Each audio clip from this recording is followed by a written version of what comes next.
Video tutorial number 6. Paano gamitin ang client script bank? On your screen, pwede mong itap yan, yung open tools, or scroll up mo. Sa tools, pwede mo rin itap yan, or itong shortcut bar sa baba, pwede mong itap yung tools. And then, itap mo yung client script bank. So, dito sa client script bank, marami tayong pwedeng gawin.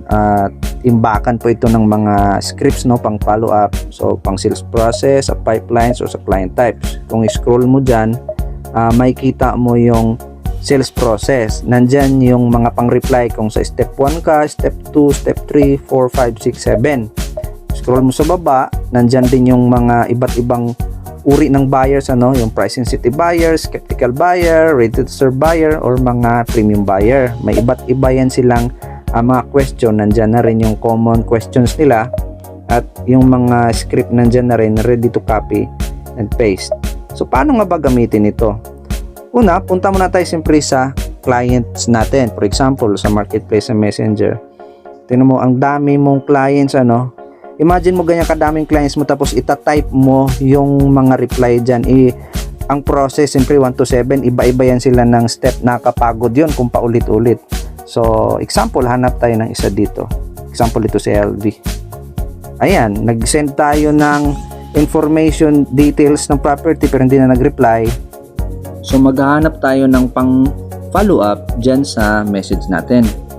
So, dito sa sales process, for example, dyan yun sa inquiry, first message, type natin.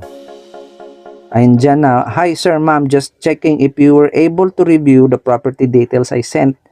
Are you still looking for this mainly or investment, family use, business use, or future planning?" Pwede mo rin i-type Tagalog or English.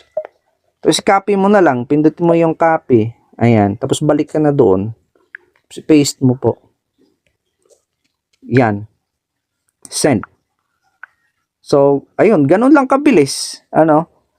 So, mas madali nating nare-replyan yung mga ating clients na napakadami na nasa iba't ibang stage din ng process. Iba't iba rin yung mga property type. So, para hindi na mapagod or magkamali tayo ng tinatype at mag-iisip pa ng i-reply, yun na po, papasok dito yung client script bank. So, ganito siya ka-useful yung app natin.